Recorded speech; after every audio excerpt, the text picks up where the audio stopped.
Bom, eu sou a Camila, sou estudante do 5º período de Direito da Faculdade Pan-Americana. E hoje nós vamos tratar de um assunto que infelizmente faz parte da vida de muitos brasileiros, que é o superendividamento. Diante do cenário econômico, ele é gerado pelo desemprego, pela diminuição da renda familiar, o aumento das despesas e também o descontrole financeiro das pessoas. Então, hoje a gente vai fazer um bate-papo falando sobre essa lei que em 2021 trata de uma regulamentação específica para lidar com os casos de endividamento excessivo. A partir dessa regulamentação, as pessoas superendividadas têm a possibilidade de reorganizar as finanças e superar a inadimplência com a proteção do judiciário. Eu estou aqui com meu colega, o Gustavo, e nós vamos entrevistar, então, o Dr. Ricardo Menezes da Silva. Ele é defensor público e coordenador do Núcleo de Defesa do Consumidor da Defensoria Pública do Paraná. Mestre em Processo Civil pela UFPR. Boa noite a todos. Sou o acadêmico Gustavo, 5º período da FAPARI. Estamos aqui com o nosso querido professor Ricardo Menezes, que vai nos falar um pouco sobre a lei do superendividamento, que é o tema proposto para hoje. Então, a gente vai fazer algumas perguntas e sanar algumas dúvidas sobre essa lei. O que diz a lei do superendividamento? Bom, tudo bem, Camila? Tudo bem, Gustavo? Queridíssimos amigos. Queria, primeiro, parabenizar pela escolha do tema. É muito importante na realidade brasileira e que traz consequências que vão muito além da regulação patrimonial do devedor. Pessoas superendividadas são pessoas ansiosas, pessoas que às vezes têm problemas de depressão.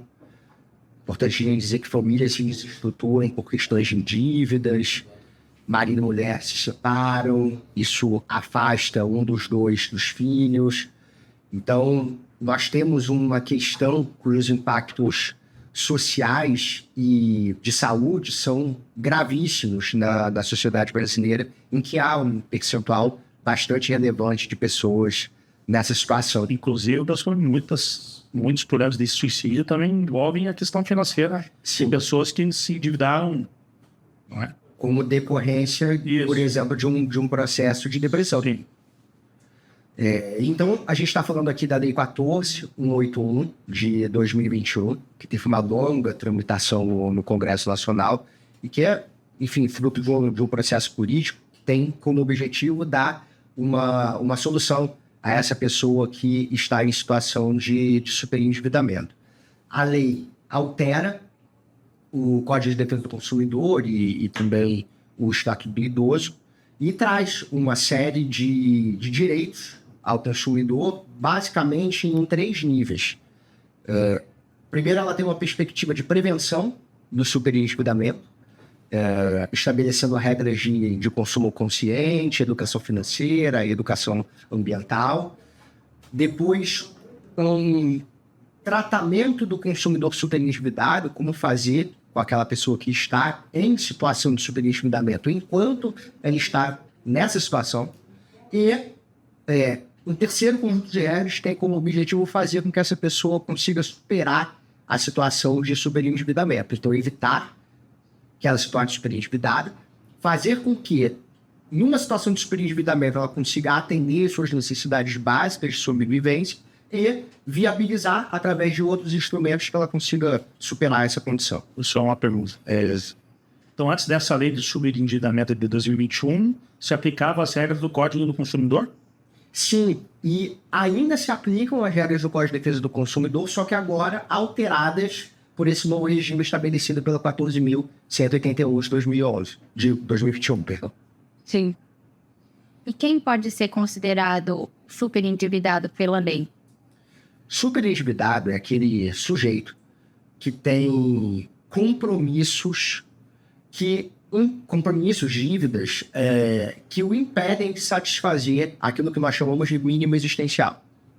A ideia de mínimo existencial é absolutamente fundamental para a compreensão tanto desse conceito de superendividado. Aquele sujeito que, por conta desses compromissos, não consegue pagar o condomínio, não consegue pagar o aluguel, não consegue pagar vestuário, alimentação, saúde. Então, quando ele não consegue satisfazer essas despesas que são básicas para a garantia da dignidade dele, nós consideramos que se trata de um consumidor em situação de superendividamento. É preciso dizer que esse regime da lei, uma coisa é a caracterização dele como pessoa superendividada, outra coisa é a elaboração do plano de pagamento, que a gente ainda vai falar sobre ele mais à frente. Então, estar superendividado é não conseguir satisfazer as despesas básicas, inerentes à sua dignidade em decorrência de dívidas, que podem ser de consumo, mas também podem não ser. Por exemplo, pagamento de pensão alimentícia, dívidas, por exemplo, aqui de condomínio, dívidas de aluguel, elas compõem uma situação global de superendividamento. Nem todas essas dívidas que compõem a situação de superendividamento vão poder participar do plano de pagamento do qual vamos falar daqui a pouco. Então é importante fazer essa distinção. Tu já deixou... Sim, né? Sim, não, falta... não tem como não chamar o professor Ricardo professor, porque ele foi nosso professor período, semestre passado, né? A FAPAD, então, nosso eterno mestre, um exemplar e excelente professor de Direito do Consumidor e de Lojas. Então, professor, seguindo essa linha, uma outra pergunta aí para as pessoas. Onde os cidadãos devem ir? Como é feito o acordo para renegociação dessas possíveis dívidas, dessas dívidas? Gustavo, essa é outra pergunta muito importante, que orienta o sujeito superendividado a como agir numa situação como essa. Então, nós já sabemos que é o consumidor superendividado e agora a pergunta é o que fazer. A lei ela prevê um procedimento em 2 etapas. A primeira etapa é a tentativa de um acordo extrajudicial com os credores. Então, o que se faz aqui é uma negociação coletiva. Lembrando que o acordo extrajudicial não é em nível de justiça ainda. Ele será homologado pelo Poder Judiciário e ele é realizado no Sejusc endividados. Então, é preciso que a pessoa procure uma das unidades em que há os Sejusc endividados, e existe aqui em Curitiba, mas existe também em outros locais, em comarcas maiores. No caso, podemos falar que nós temos um dia da FAPAD. Temos também no Núcleo de Prática Jurídica da FAPAD, tem o Sejusc. Isso. Muito bem. E aí ele vai apresentar uma lista de credores que possuem dívidas de consumo, e esses consumidores vão ser chamados em bloco para uma negociação. Qual é o objetivo dessa negociação? É formar um plano de pagamento consensual. Então o consumidor vai apresentar a situação financeira dele, apresentar quais são as dívidas que ele tem, apresentar qual é o mínimo existencial dele, comprovando sempre documentalmente, né? E os credores, colaborando com esse consumidor superendividado, vão tentar chegar a um acordo sobre estratégias para que ele consiga, ao final, saldar as suas dívidas. Isso é algo também muito importante. Pela lei do superendividamento, o consumidor é instado a, de fato, pagar as suas dívidas. Não se pretende aqui o perdão total desses débitos. Mas é possível que se entre no acordo para redução de juros, para redução de encargos remuneratórios e moratórios. Como ela se dá de forma consensual, é possível até um acordo para redução do valor principal devido, e caso o credor concorde com isso, com a postergação do pagamento da dívida, suspensão temporária para início de pagamento no momento futuro. E esse acordo também deverá prever algo que é muito importante para o consumidor superendividado, que é a retirada do nome dele de cadastros restritivos de crédito. Mas tudo isso que eu estou dizendo aqui, toda essa primeira etapa, ela ocorre no órgão do Poder Judiciário, aqui no estado do Paraná, nos Sejusc endividados. Uma vez ocorrendo o acordo, e será homologado pelo próprio Poder Judiciário e, como sabemos, se tornará, inclusive, um título executivo. Essa é a primeira etapa. E nesse plano entram as dívidas que já já venceram e as que ainda irão vencer podem entrar também no plano? Podem. Tanto as dívidas já vencidas como aquelas que irão vencer, elas podem entrar no plano. Algumas dívidas elas estão excluídas. Isso também é importante dizer. Embora elas sejam dívidas de consumo, elas não podem fazer parte do plano de pagamento compulsório. No voluntário, é possível, porque isso se faz em comum acordo. A questão é mais a respeito da compatibilidade dessas dívidas com o que a lei prevê de plano de pagamento. Por exemplo, financiamentos imobiliários. Não mencionei aqui, mas em geral esse parcelamento que é realizado, ele tem um prazo de até 5 anos. Então, financiamentos imobiliários, por exemplo, costumam ser bem maiores do que isso. Então, o débito costuma ser muito alto. Então, existem dívidas que são incompatíveis com esse procedimento. Mas, como nessa primeira etapa ele é consensual, existe uma flexibilidade maior do que na segunda etapa. Mas, tanto dívidas vencidas quanto dívidas que irão vencer podem ser repactuadas nessa etapa. Professor, então, quais dívidas podem fazer? Não, isso já foi, né? Durante o procedimento de negociação do acordo extrajudicial, as cobranças e execuções de dívidas ficam suspensas? Então, que fica suspenso, então não pode... o nome fica protegido desde que é feito o acordo, né? Então, a gente sempre precisa separar aqui o processo, essa etapa extrajudicial da etapa judicial. No curso da etapa extrajudicial, as dívidas não ficam suspensas. Não existe uma decisão judicial que vai proibir a cobrança dessas dívidas. Essa é uma etapa absolutamente voluntária do ponto de vista dos credores. Certo. Se não houver acordo, nós podemos avançar para uma segunda etapa, que é a etapa do plano de pagamento compulsório. Nessa segunda etapa, o judiciário poderá impor um plano de pagamento. E aqui, sim, é muito importante, como eu mencionei agora há pouco, a questão daqueles créditos que vão poder compor o plano de pagamento e não vão. Sim. Então, eu falei aqui de financiamentos imobiliários, créditos com garantia real, cédulas, créditos rurais. Então, essas dívidas em geral não vão compor. Dívidas que também não compõem. Aquelas dívidas contraídas de má fé, em que o consumidor obtém o crédito sem a intenção real de realizar o pagamento. Essas dívidas também estão excluídas pela lei. Então, existem algumas exclusões, mas em geral, os débitos de consumo, especialmente aqueles realizados, financiados, compras a prazo,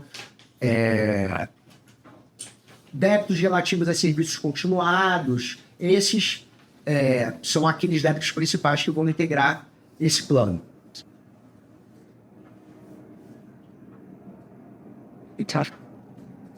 Eu acho que ainda precisava responder a alguma outra questão.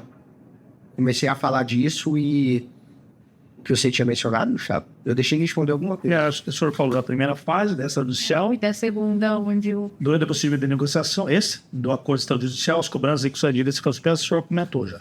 Sim. Então, seguindo para essa fase judicial, essa fase judicial também é bifásica.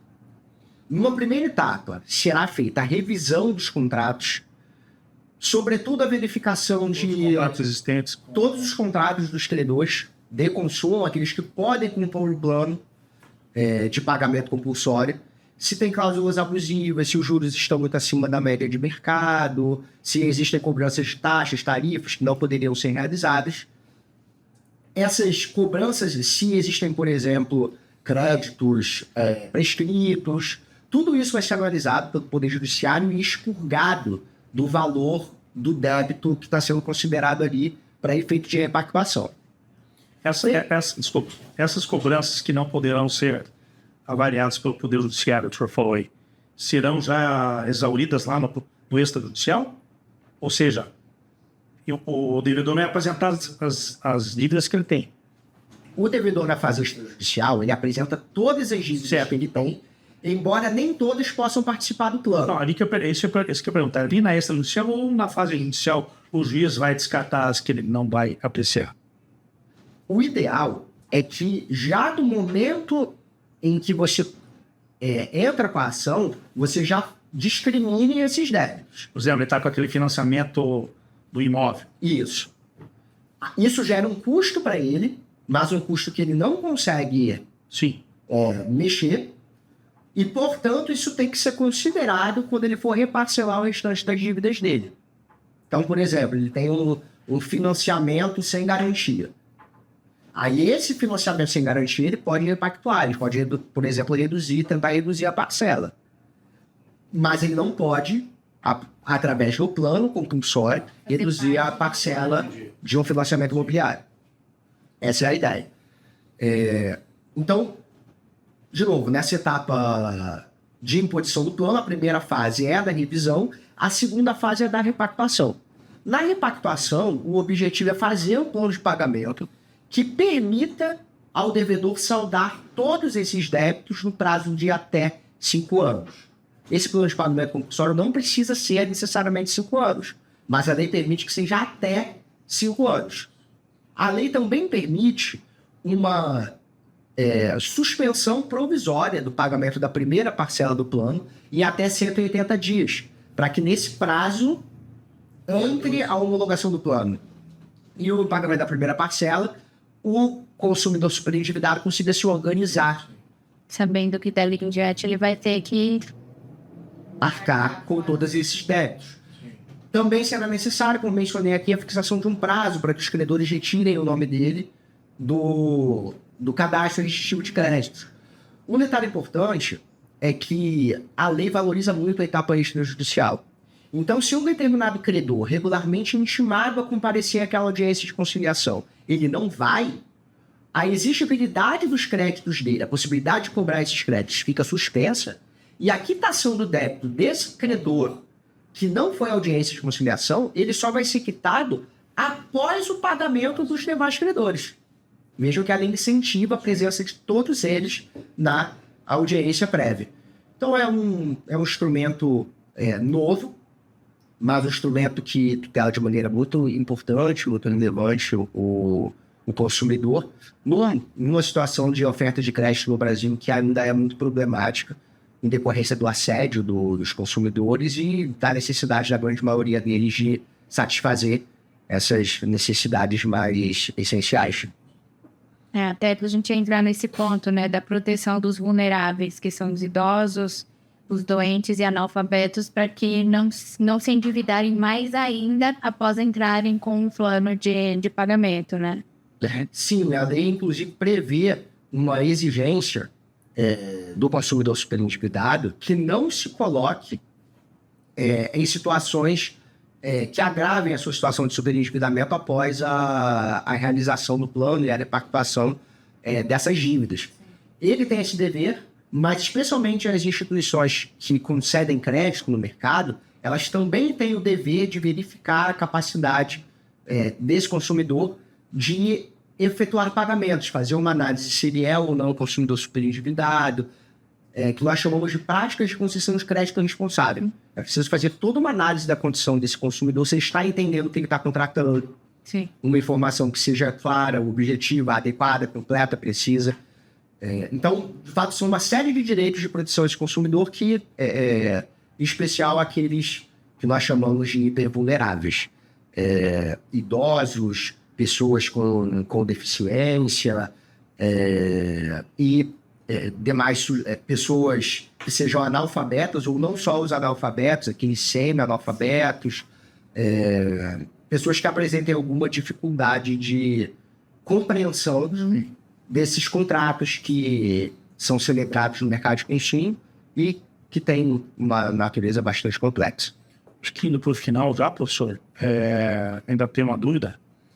Nessa execução do plano, o consumidor superendividado, em que momento se dá a retirada dele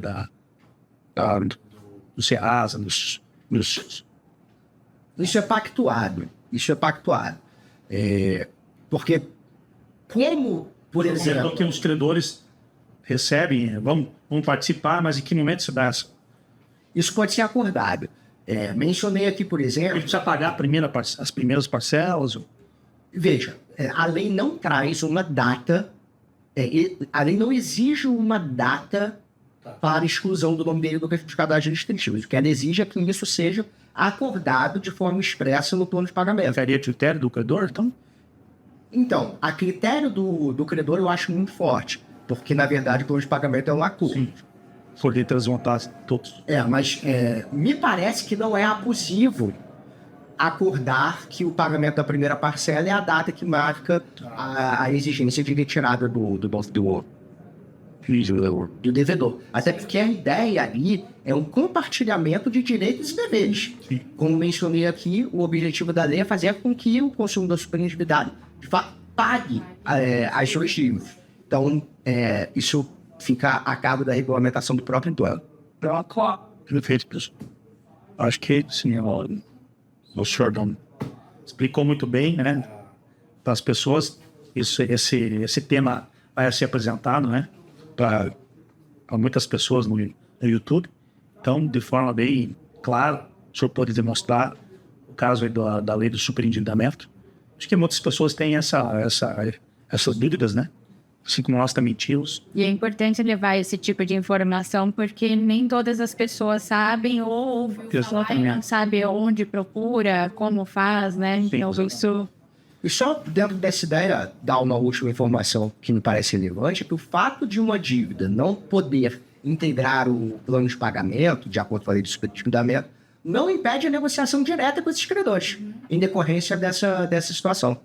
Então é possível, por exemplo, negociar diretamente com o instituto financeiro fora do plano de pagamento do qual estamos conversando aqui. Eu agradeço a oportunidade, é um tema bastante caro aqui para a Defensoria Pública também. E desejo sucesso sempre para você. Nós agradecemos. E a Faculdade Pan-Americana é agradecida com a presença sua, né? Como professor que foi. E espero que volte em breve. E com essas explicações que o senhor podemos brindar. Muitíssimo obrigado. Obrigado, senhor.